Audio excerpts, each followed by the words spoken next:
This video is all about replacing the glass on your FDC stove. Obviously this is something that a lot of people are nervous to take on, but don't worry, it's quite simple and we go through every single step.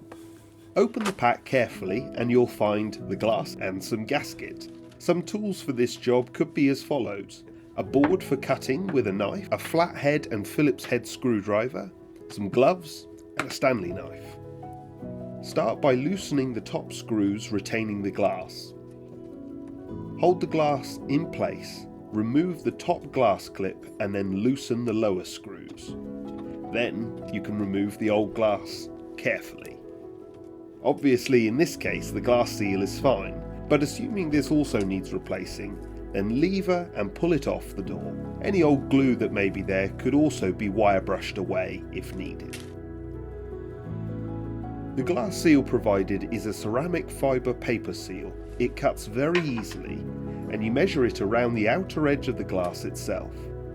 I suggest cutting it at a 45-degree angle as it looks neater, but the key thing is to make sure you don't leave any gaps between the pieces.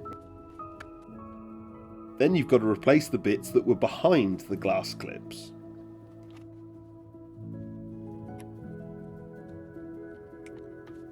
Tidy up a bit and then we're ready to fit. Now, obviously I'm showing you the hard way, because if you remove the door, this process is a lot easier. But if you don't fancy removing the door, then you'll be fighting gravity with me. Take your time, because glass is obviously fairly delicate. When fitting the lower glass clip, only just put the screws in.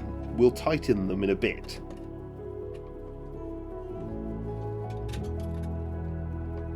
Push the inner seal behind the lower clip. Then put the side pieces in. The top one is tricky. You need to push the glass against the seal to keep it from dropping.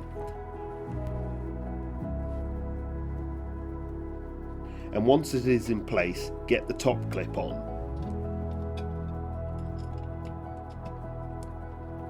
Hold the glass still in place and push the inner seal behind the top glass clip.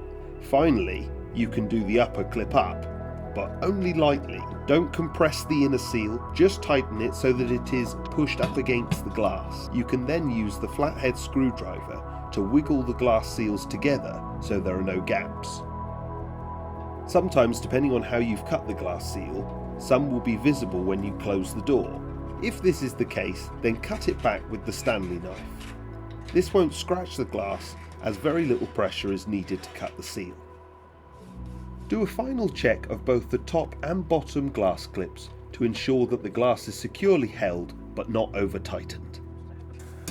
I hope that video was helpful and I hope you fitted a glass without any damage.